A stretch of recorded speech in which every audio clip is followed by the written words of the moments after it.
안녕하세요. 집신도 짝이 있고 결혼할 인연도 따로 있다는 옛말이 있듯이 이혼할 사람들도 따로 있나 봅니다. 저는 현재 30대 후반의 여성으로 이혼한 지는 이미 꽤 시간이 흘렀어요. 가끔씩 제 옛날 이혼 이야기를 떠올려 보면 이제는 화가 나거나 열불이 나지는 않아요. 이혼 초반에는 떠올리는 것마저도 스트레스라 매일을 명상과 요가로 잡념을 떨쳐내는 데 쓰곤 했죠. 저에게 첫 결혼은 마치 폭풍 같은 것이었어요. 만난 지 6개월 만에 결혼하고 6개월 만에 이혼했으니까요. 그게 가능했던 이유는 저희가 친정아버지의 중매, 맞선으로 만난 사이였기 때문이에요. 요즘에는 맞선 같은 걸 잘 보지는 않지만 저희 아버지는 생각이 좀 옛날 분이시라 좋은 혼처가 있으면 무턱대고 저희 두 자매에게 붙여주려고 했거든요. 저는 생각보다 수동적인 사람이라 중매나 맞선, 소개팅이 그렇게 거부감이 있는 사람은 아니었거든요. 저와 남편이 처음 만날 날은 봄에서 여름으로 넘어가는 꽃피는 계절이었어요. 남편의 직업은 의사였고 저는 일반 회사원이었죠. 아버지는 병원에서 남편을 보고는 결혼하지 않은 걸 확인하고 딸과 맞선을 보라고 권했고 남편이 그에 응해 맞선 자리에 나오게 된 거죠.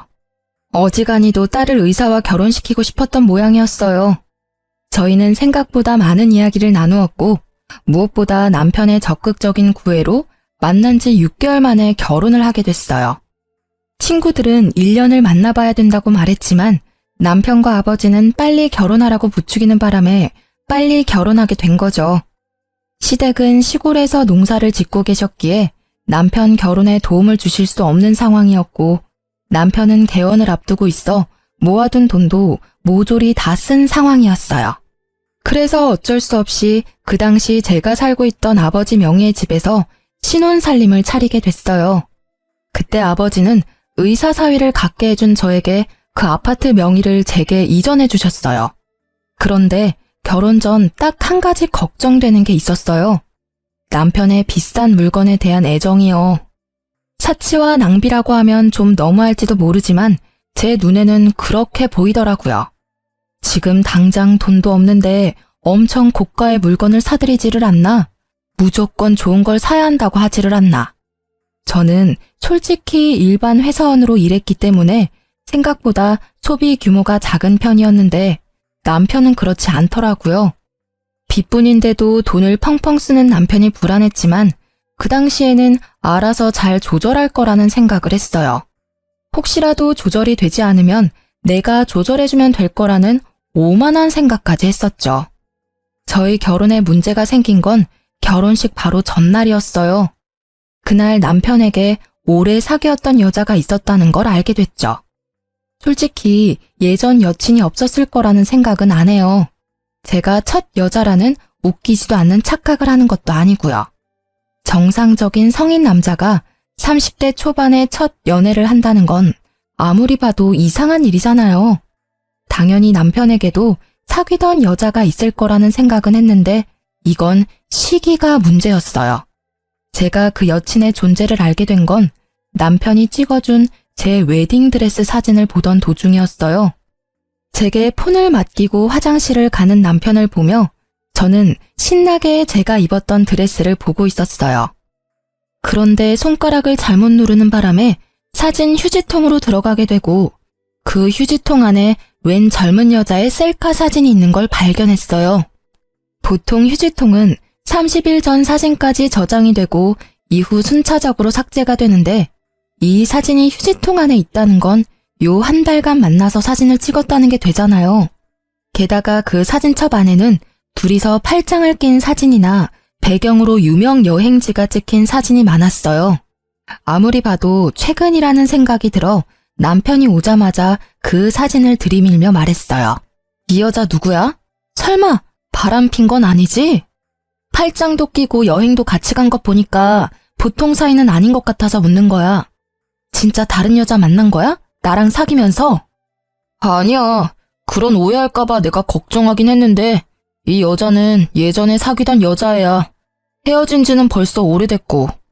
나 당신이랑 사귀면서 이 여자랑 관계도 정리했어. 그런데 왜 사진이 최근 거냐고. 사귀지도 않는데 팔짱 끼고 놀러가고 그래? 헤어졌다면서 웃는 얼굴로 사진도 찍고? 아니야. 내가 결혼한다고 했더니 마지막으로 한 번만 함께 여행 가달라고 해서 같이 가준 거야. 그것도 친구로서 부탁하는 거라고 하는데 어떻게 그걸 못 간다고 할 수 있어? 게다가 얘랑 6개월 전에 헤어져서 그동안 한 번도 만나지 않다가 청첩장 주려고 연락한 거야. 혹시 안 나가면 나쁜 짓 할까봐 같이 여행 가준 거고. 정말 맹세코 나한테는 당신뿐이거든. 그런 오해받는 것도 정말로 마음의 상처라고. 그럼 사진은 왜 남겨둔 거야? 삭제하고 지워버리면 끝인데 왜 내가 이걸 보도록 만들었냐고. 정말로 신경을 안 써서 그랬어. 나도 어제 부랴부랴 사진 확인하고 버렸거든. 내가 진짜로 이 여자랑 사귀고 있었으면 그런 사진을 남겨둘 리 없잖아. 정말로 떳떳하지 못한 여행이었으면 사진을 내 폰으로 찍었을 리 있겠어? 그제야 저희의 짧았던 만남이 실감됐어요. 이래서 친구들이 길게 만나보라고 한 거였구나. 그런데 지금 당장 파혼하기도 어려운 일이었거든요. 일단 친정에서 특히 아버지의 의사 사위에 대한 자랑스러움이 워낙 컸거든요. 온 동네방네 돌아다니며 소문을 다 내셔서 지금 파혼을 결정하면 아버지 얼굴에 먹칠을 할 것 같았어요. 그리고 사진을 유심히 보니 사진 속 옷이 제가 남편을 만나기 전에 초봄인 것처럼 보였어요. 그래서 최대한 단순하고 편하게 생각하기로 했어요. 이제 곧 결혼할 남자를 의심하는 건 좀 아닌 것 같다고요. 사진을 간직했다면 모를까. 사진을 삭제까지 한 남자가 설마 바람을 피고 있을까 하는 생각으로요. 다만 남편에게는 단단히 일러두기로 했어요. 있지, 나는 다른 건 다 용서해도 바람은 절대로 용서 안 해. 남자의 바람은 나한테는 이혼 1순위거든. 나는 내 사람을 남과 나누고 싶은 마음도 없어. 그러니까 당신은 절대로 외도 생각하지 마. 만약 그렇다면 나는 무조건 이혼할 거야. 아버지가 뭐라고 하든. 그럼 당연하지. 나도 바람 피는 사람은 싫어. 그런 더러운 짓을 하는 사람을 믿을 수가 없잖아. 평생의 반려를 배신하는 행동은 절대 안 할 거니까 꼭 믿어줘. 나한테는 정말로 당신뿐이거든. 전 여친한테도 벌써 말했어. 호호 할아버지가 돼도 나는 우리 와이프뿐이라고. 저는 그 말에 남편을 믿기로 했어요. 물론 마음의 의심은 좀 남아있었지만 남편은 무척 세심하게 저를 챙겨줬거든요.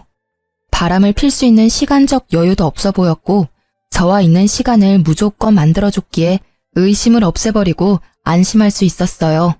그렇게 평화로운 결혼 생활이 될 거라고 생각했는데 그리 쉽게 넘어가지는 않더군요. 그날에는 남편이 집에 없었어요.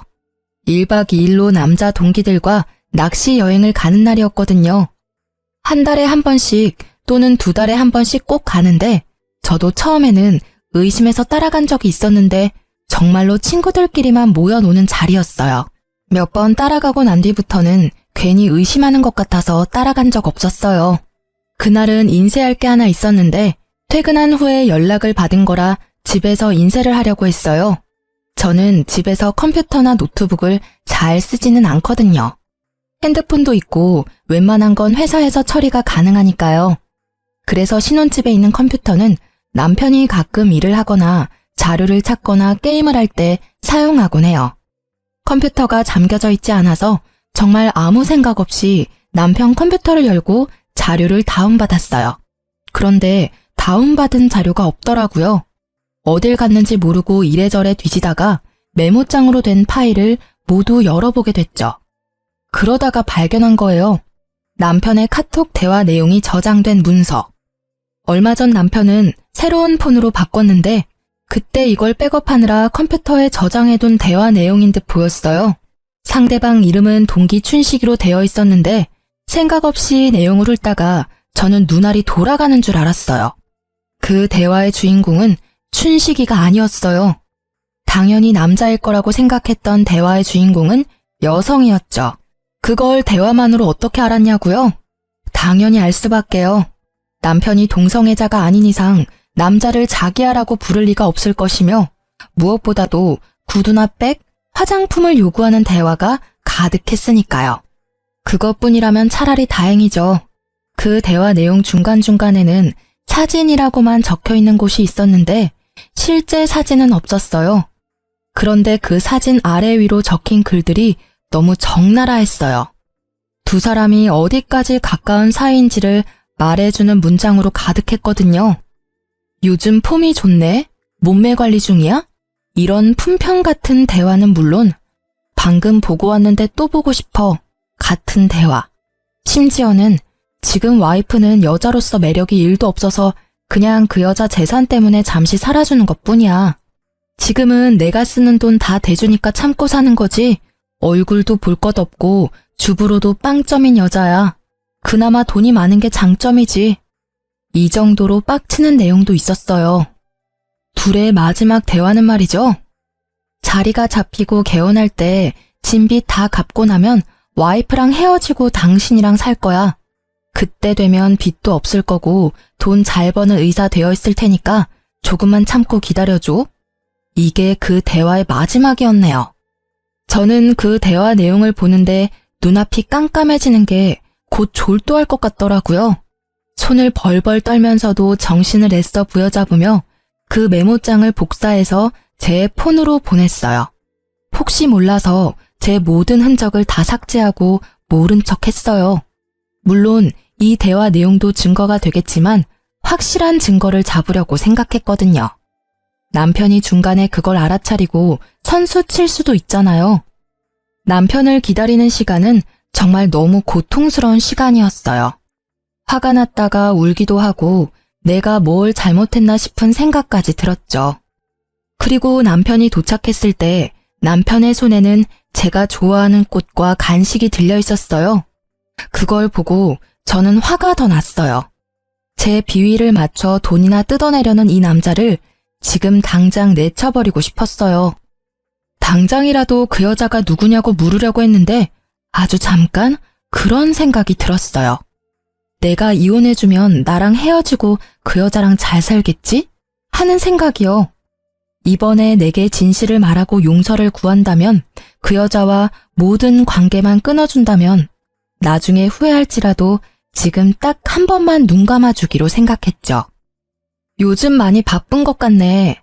혹시 나 놔두고 바람 피는 건 아니지? 나한테 이렇게 잘해주는데도 당신 너무 바쁘니까 걱정되고 그래.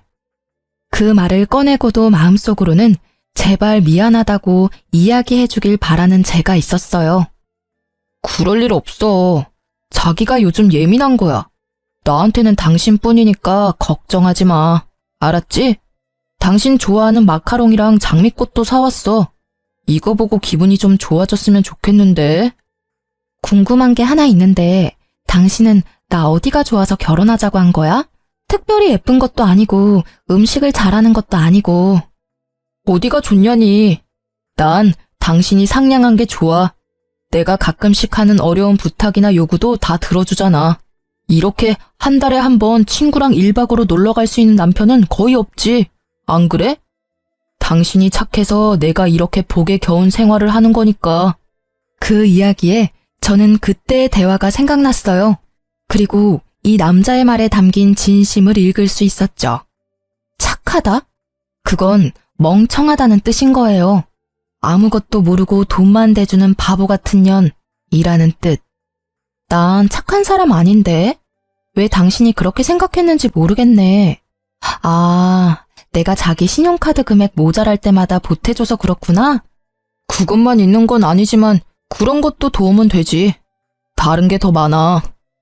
구체적으로 생각나는 게 없었겠죠. 저를 그저 물주로만 생각했으니 다른 게 생각날 리가 있나요? 그래? 그렇다면 다행이고. 내가 주는 애정은 나중에 다 돌려받을 테니까. 응? 그게 무슨 소리야? 내가 자기한테 빌려준 돈들 어차피 자기가 돈 많이 벌면 나한테 갚아줄 거잖아. 안 그래? 솔직히 우리 집은 아버지가 돈이 좀 있어서 그렇지. 나 자체는 가진 게 크게 없잖아. 그러니까 나도 의사 남편 덕 좀 보겠다는 거지. 아, 그건 걱정 마. 그때가 되면 다 알아서 해줄게.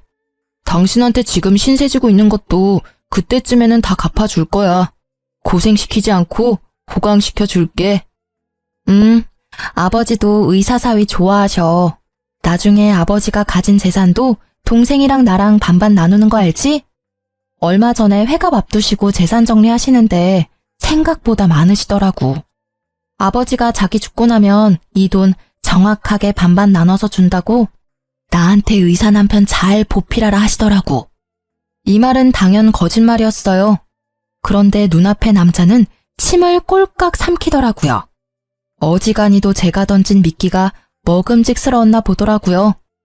장인어르신도 참, 우리는 그런 거 없이도 잘 지낼 건데, 그렇지? 그렇지. 우리 잘 지내보자. 그리고 결혼식 전에 내가 한 이야기 기억하지? 난 바람 피는 사람이 이혼 사유 1위야. 바람만 피지 않으면 내 마음의 변화는 없을 거야. 저는 남편의 얼굴을 봤어요. 전혀 찔리는 구석도 없이 태연한 그 얼굴. 거짓말과 거짓 행동이 몸에 밴 그런 만들어진 미소였죠. 잘 알지. 나도 앞으로도 계속 노력할게. 우리 좋은 부부 사이가 되자. 알았지? 좋은 부부 사이는 무슨 돈에 눈이 먼 욕심쟁이 주제에. 남편의 말에 진짜 뜻이 보이기 시작하니 하나부터 10까지 제게 거짓말을 한 것들이 떠오르더라고요. 저는 이놈을 용서할 수 없었어요. 그래요, 이놈. 사람이 아닌 놈이죠. 이혼을 결심한 저는 남편의 뒤를 캐어 증거를 더 모으기로 했어요. 이때 저는 결혼과 함께 퇴사를 한 직후였기에 전업주부로 집안일만 하는 중이었으니 시간은 남아 돌았죠. 제 폰에 옮긴 메모장을 정독하며 두 사람의 패턴을 정리했어요. 어디에서 자주 만나는지, 무엇을 자주 하는지, 그리고 두 사람의 대화에서 특정 장소가 자주 언급되는 걸 발견하고 저는 그곳으로 가서 상간녀의 모습을 확인하기로 했어요. 하루, 이틀, 사흘, 그렇게 일주일이 지나고 남편이 내게 친구와 회식이 있어 늦는다는 문자를 보내왔어요. 그리고 저는 얼마 뒤 제 눈앞에 보이는 남편의 모습을 보며 오늘 상간녀를 볼 수 있을 거라고 확신했죠. 그리고 역시 상간녀가 모습을 드러냈어요. 그 여자의 얼굴을 보고 저는 더 놀라고 화가 났어요. 남편과 오랫동안 만났다가 헤어졌다는 결혼식 직전에 제게 들킨 전 여친이었거든요. 소리라도 지르며 당장 뛰어가고 싶은 것을 꾹 참았어요. 참을수록 복수는 속이 시원하겠죠. 지금 당장은 바람난 남편 뒤나캐는 못난 여자처럼 보일 테니까요. 죽어도 그렇게 보여주기 싫었어요. 잘못은 남편 놈과 저 상간녀가 했는데 말이죠. 저는 그 뒤로도 그 여자의 뒤를 캐기 시작했어요. 그렇게 여자를 쫓아다닌 지 3일 만에 그 상간녀가 만나는 사람들을 보다가 아주 좋은 복수 방법이 생각났어요. 저는 그 자리에서 제 여동생에게 전화를 걸었어요. 그리고 이렇게 말했죠. 상견례 날 10분 정도 늦게 갈 거라고 말이죠. 사실 여동생은 그 다음 주에 상견례를 앞두고 있었어요.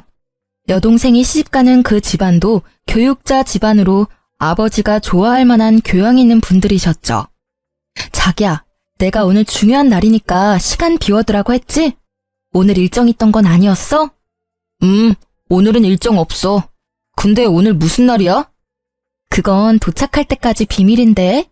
일단 정장도 입고 좀 꾸미고 와. 알았어. 어디 좋은 데 갈 거야? 싱글벙글 웃는 남편은 좋은 곳에 간다고 생각한 것 같더라고요. 격식 있는 옷을 입어야 입장이 가능한 곳이라고 생각했나 봐요. 저는 차에 타고는 일부러 내비에 주소를 입력하지 않고 직접 어디로 가야 하는지 방향을 알려줬어요. 남편은 귀찮아했지만 별말 안 하고 잘 따라왔어요. 남편은 이상하게 생각한 듯 했지만 그래도 무사히 상견례 장소에 도착할 수 있었죠. 제가 도착한 시간은 본래 상견례 시간보다 10분 정도 늦은 시간이었어요. 가게 룸에 모든 가족이 들어가 있는 걸 확인하고 안으로 들어갔어요. 남편에게는 들어가기 직전에 말해줬죠. 오늘 내 동생 상견례 있어서 온 거야. 뭐? 처제 상견례? 당신이 그걸 왜 비밀로 한 거야? 하고 애써 웃는 남편의 모습이 뭔가 찝찝해 보이더라고요. 아무래도 상간녀가 이번 주 상견례 있다고 이야기한 모양이더라고요. 이럴까봐 미리 이야기 안 한 건데 이때는 정말 다행이라고 생각했어요. 주인공이 다 모이지 않으면 안 되잖아요. 저와 남편이 들어가자 사돈 될 사람들 가족이 앉아 있더라고요. 그리고 그 자리에 상간녀도 앉아 있었죠. 제 여동생의 예비 신우였던 상간녀가 이내 제 남편을 발견하고는 얼굴에 핏기가 사라졌더라고요. 저는 제 옆에 선 남편을 보았어요. 남편 역시 무척 경직된 얼굴로 표정을 숨기지 못하더라고요. 여동생이 자리를 정해줬는데 하필 상간녀 바로 앞자리가 남편 자리더라고요. 서로 눈도 못 마주치고 삐걱대는 모습이 제 눈에는 얼마나 잘 보이던지. 이쪽은 저희 언니예요. 그리고 그 옆에 있는 사람이 저희 형부예요. 동생이 저희를 소개해주고 나서 저는 인사를 드렸죠. 그쪽 부모님께 공손히 인사한 후 저는 상간녀의 얼굴을 일부러 빤히 쳐다봤어요. 상간녀도 이상하다는 생각이 들었는지 제 눈을 피하더라고요. 안녕하세요. 근데 그쪽 여동생분은 제가 어디서 뵌 것 같은데. 저는 모르겠는데요. 아마 다른 사람과 착각하신 것 아닐까요? 상간녀는 재빠르게 모른다며 제 말을 끊어내더라고요. 저는 웃으며 답했어요.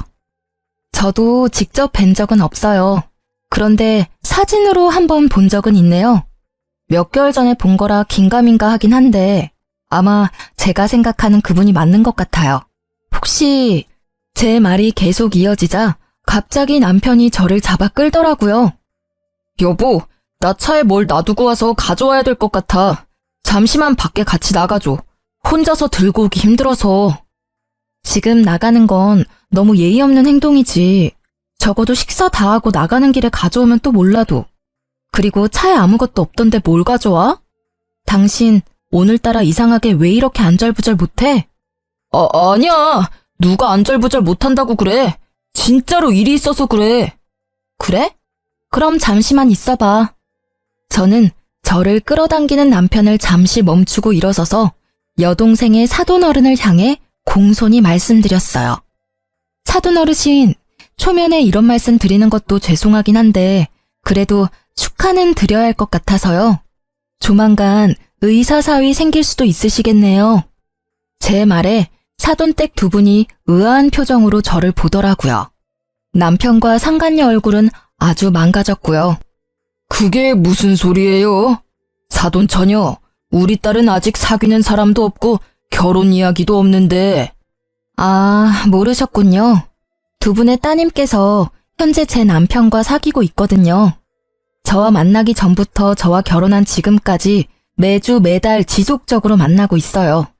게다가 이 남자는 저와 헤어지고 그쪽 따님과 결혼하고 싶다네요. 의자가 뒤로 넘어지는 소리가 들리고 저희 아버지의 고함 소리가 들렸어요. 대체 그게 무슨 소리야? 최서방이 뭐를 어째? 양가 부모님이 모두 놀랐지만 저희 친정아버지는 곧 숨이 넘어갈 만큼 놀라고 말았죠. 그리고 그런 아버지의 모습을 보더니 남편이 재빠르게 무릎 꿇고선 제게 애절하게 말하더라고요. 당신이 무조건 오해하고 있는 거야. 어디서 뭘 듣고 왔는지 모르겠지만 이런 좋은 자리에서 꺼낼 이야기는 아닌 것 같아. 응? 제발 부탁인데 우리 나가서 이야기하자. 조용한 데서 오해 좀 풀자고. 이런 자리는 진짜 그런 말 하기 어울리지도 않고 진짜 이 사람과는 당신이 생각하는 그런 거 아니라고. 그래? 이걸 보고도 그 말 할 수 있을지 볼까? 나 생각보다 많이 알고 있거든. 내가 오해한 건지 자기가 잘못 알고 있는 건지 이걸 보면 정확해지겠지. 저는 가방에 넣어왔던 인쇄물을 탁자에 올렸어요. 글자 크기를 크게 해서 인쇄했더니 아주 잘 보이더라고요. 뭐 그러라고 크게 뽑았지만 남편과 상간녀의 톡 대화 내용이었어요. 불륜을 정확히 특정하는 문장만 뽑아서 인쇄했죠. 종이 내용을 보는 양가의 부모님들은 크게 놀라는 모습이었어요. 당연하죠. 서로의 관계를 뚜렷이 보여주는 그 대화 내용에 두 사람의 관계를 짐작하기 쉬웠으니까요. 그리고 상간녀는 그 인쇄물들을 부랴부랴 숨기려고 열심히 주었지만 제가 한 장만 뽑아온 게 아니었거든요. 허공에 수십 장을 뿌려주니 그걸 회수하려는 생각은 못 하더라고요. 다만 얼굴이 일그러진 채 저를 노려보고 있었을 뿐이죠. 그리고 또 한 명 일그러진 얼굴의 사돈 어르신이 손에 든 종이가 부들부들 떨리도록 떨고 있었어요. 아니, 여보게, 분명히 뭔가 착오가 있을 거야. 이름도 춘식이로 되어 있고, 그니까 이건 내 딸이 아닐 거야. 착한 내 딸이 불륜을 저질렀을 리가 없어. 사돈 어르신이 당황한 말투로 저에게 뭔가 잘못됐다며 말했어요. 필사적으로 딸을 변호하려 애쓰시더라고요. 그건 당연한 일이죠. 아버지가 딸을 변호하는 건. 그래서 좀 더 정확하게 알 수 있도록 말해드렸어요. 그게 궁금하신가요? 불륜을 하면서 당당하게 여자 이름을 저장하는 사람이 있을 리가 없죠. 이름은 가명일 겁니다. 그렇지만 의문을 가지는 건 당연하세요. 그러니까 아가씨, 폰 좀 빌려주실래요?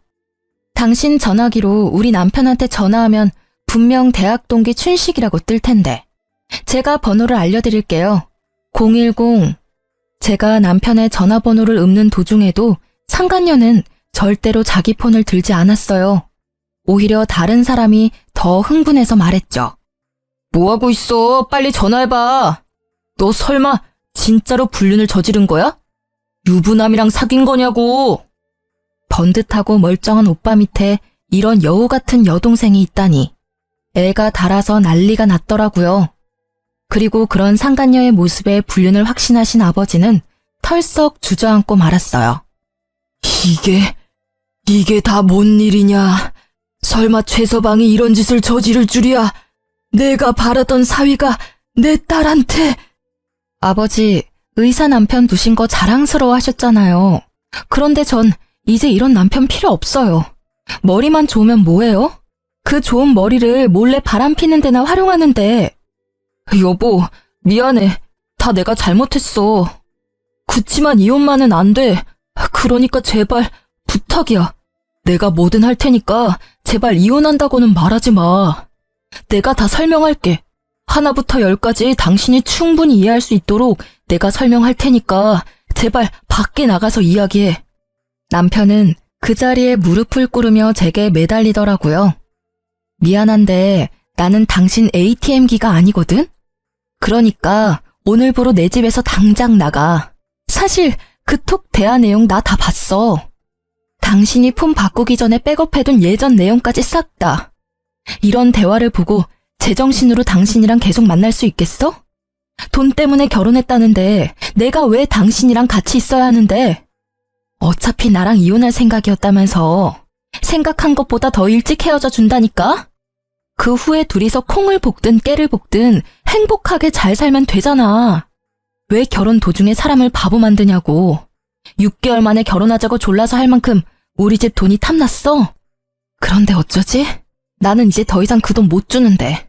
다른 데서 알아봐 이제. 아니야, 진짜 오해야. 그 뒤로 우리 진짜 만난 적 없고 나는 당신뿐이라고. 당신 없으면 나는 안 돼. 나 진짜로 당신 돈 때문에 만난 거 아니야. 그냥 그건 헛소리가 나온 거고. 그래, 술 취해서 그랬나 봐. 나는 기억도 안 난다고. 나 진짜 이혼 못해. 왜? 얼굴도 못생겼고 주부로도 못 쓰는 여자가 뭐가 중요해서. 아, 여전히 돈 때문이니? 그렇다면 이제는 저 여자한테 달라고 하면 되잖아. 왜 나한테 달라고 그래? 그리고 분명히 말하는데 내가 내 돈은 다 돌려받을 거야. 위자료는 물론 상간녀 소송도 걸 거야. 위자료 싹 다 받아먹을 거고 내가 당신한테 사준 것들은 고스란히 놔두고 가야 될 거야. 가져가고 싶으면 돈 내고 가져가던가. 저는 매달리는 남편을 뿌리치고 상간녀를 보고 말했어요. 그리고 잘 들으셨죠? 당신한테도 소송 걸 테니까 그렇게 알고 있어요. 이렇게 좋은 자리에서 소송 이야기해서 좀 그렇지만 결혼은 집안끼리의 결속이잖아요. 언니 남편과 불륜을 저지른 상간녀가 시누이라니 그게 무슨 막장 드라마냐고요. 동생에게는 정말 미안해서 얼굴을 못 들겠네요. 잘못은 저 두년놈이 저질렀는데 왜 저와 제 동생, 가족들이 고통받아야 하는지 모르겠어요. 동생에게 처음 이 이야기를 했을 때 동생은 과하게 충격받았어요. 그렇지만 시누이로 그 상간녀를 대해야 한다는 걸 알고는 이 결혼에 대해 다시 생각해보기로 했어요. 애초에 그 남자도 아버지의 중매로 알게 된 사람이었거든요. 저도 오빠 결혼은 다시 생각해볼게요. 교육자 집안이라고 해서 다들 훌륭한 분들이라고 생각했는데 상간녀를 시누이로 모셔야 하는 상황이라면 누구라도 싫지 않을까요? 그것도 언니의 가족을 깬 장본인인데. 동생이 결혼을 하지 않겠다고 말하자마자 친정 아버지가 버럭 소리쳤어요. 야, 이 괘씸한 놈아! 내 돈 내놔! 개원할 때 나한테 빌린 돈 당장 개원해! 이 사기꾼 놈아! 감히 내 딸을 두고 바람을 폈어? 게다가 내가 맞선을 이야기할 때도 둘이 사귀고 있었다고? 내가 내 손으로 딸 인생을 망쳐버렸어. 그 책임 어떻게 질 거냐? 어떻게 질 거냐고! 아버님, 제발 진정하세요. 제가 다 잘못했습니다. 그러니 한 번만 봐주세요. 앞으로는 속지 않은 마음으로 와이프에게 충성을 다해서. 말이나 못하면 밉지는 않지. 너 같으면 진정하게 생겼냐? 넌 내 딸만 속인 게 아니라 우리까지 속인 거야. 그래놓고 뭐? 충성? 아주 거짓말이 입에 붙은 놈이구만. 사기꾼 주제에 우리 딸을 돈 뽑는 기계로 생각했다고? 그 돈으로 저 여자랑 놀러나 다닌 거야? 너 같은 놈한테는 단돈 1원도 아까워. 내가 줬던 돈 다 돌려주지 않으면 너 일할 때마다 찾아가서 돈 갚으라고 시위할 거야. 저는 저보다 더 흥분한 아버지를 말리느라 힘들었어요. 솔직히 제가 하고 싶은 말들을 아버지가 다 해버리셨거든요.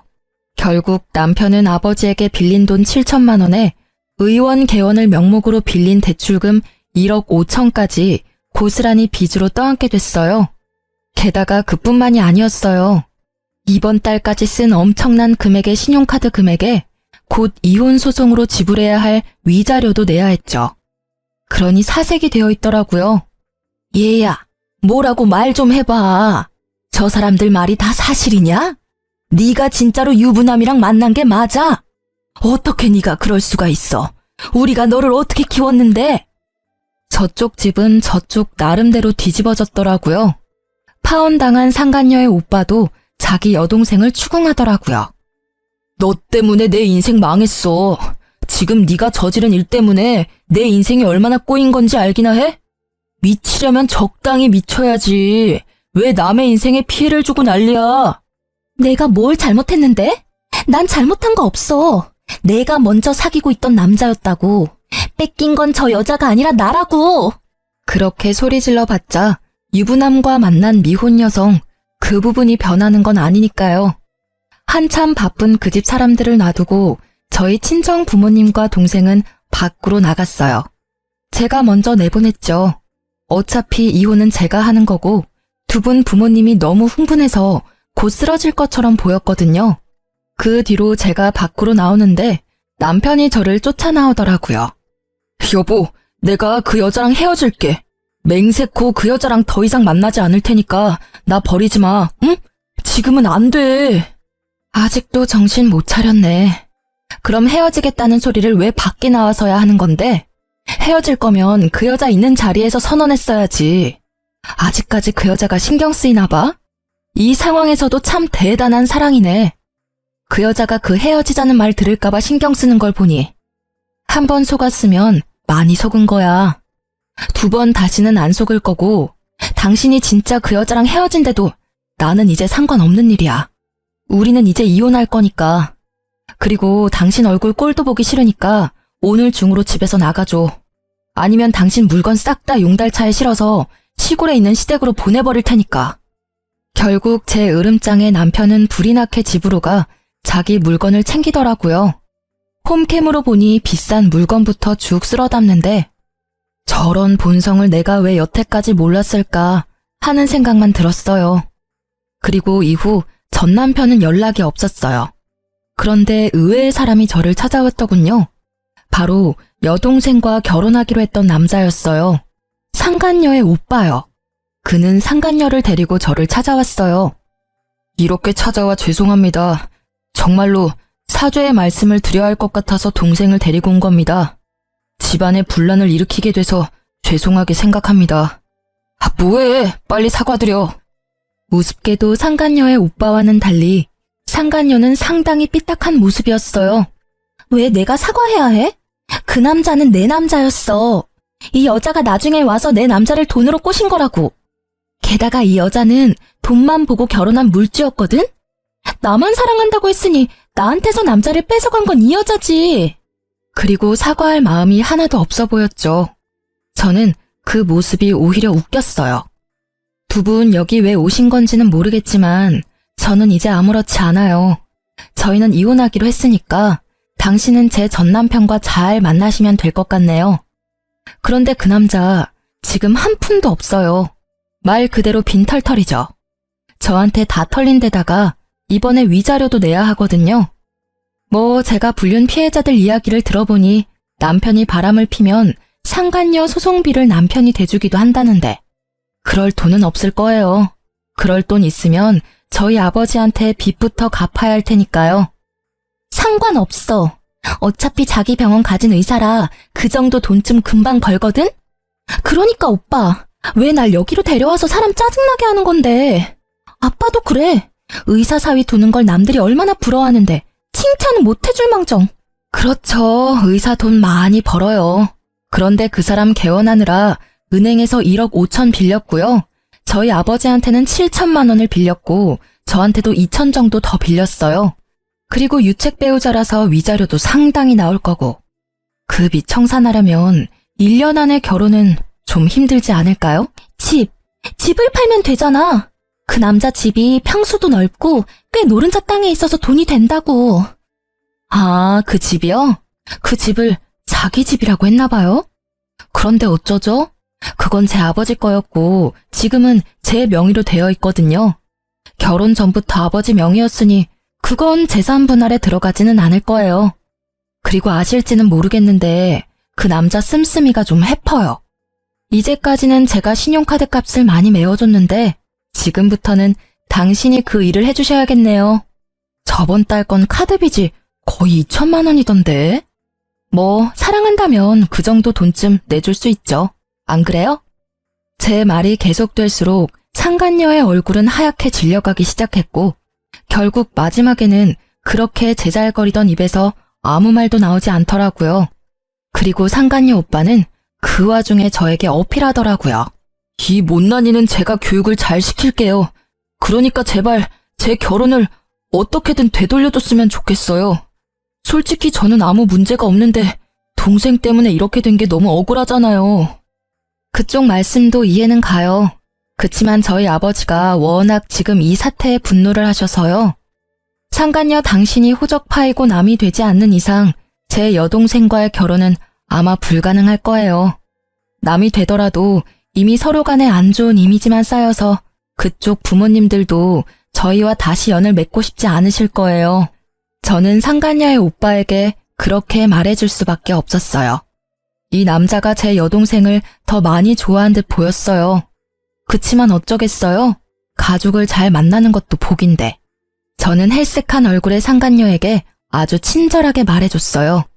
상간녀님, 참 좋으시겠어요? 그렇게 사랑에 맞지 않는 남자와 다시 결혼할 수 있는 기회가 생겼잖아요. 그치만 그 사람에게 빚이 많으니까 그 빚 다 갚을 때까지 힘들게 살다가 결혼하시면 될 것 같네요. 근데 또 모르죠. 저처럼 돈 뽑아주는 기계 노릇만 하다가 돈 다 갚고 버려질지. 그건 그때 가봐야 아는 거니까 지금을 즐기세요.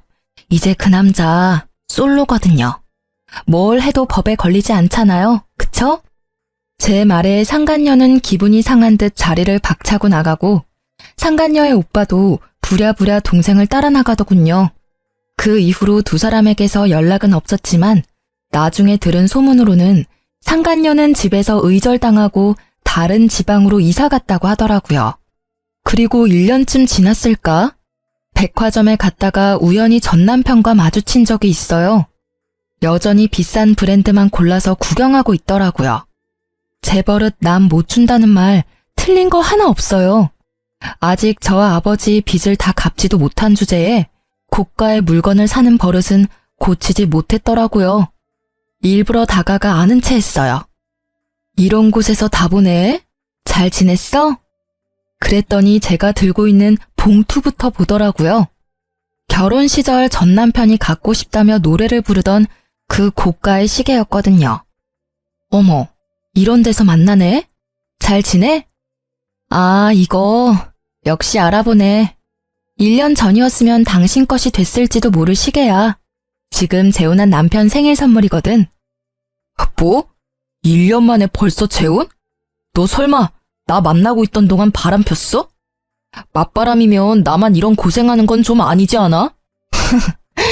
미안하지만 맞바람은 아니야. 당신이 오해하는 것도 이해해.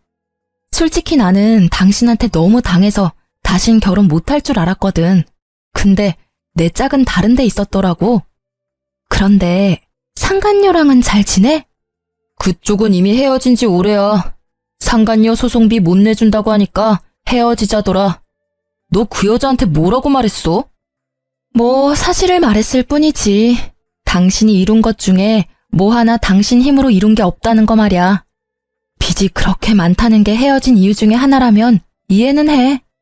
일반인들이 감당하기엔 확실히 큰 금액이잖아. 이렇게 이혼하고 보니 정말 다행이라는 생각이 들더라.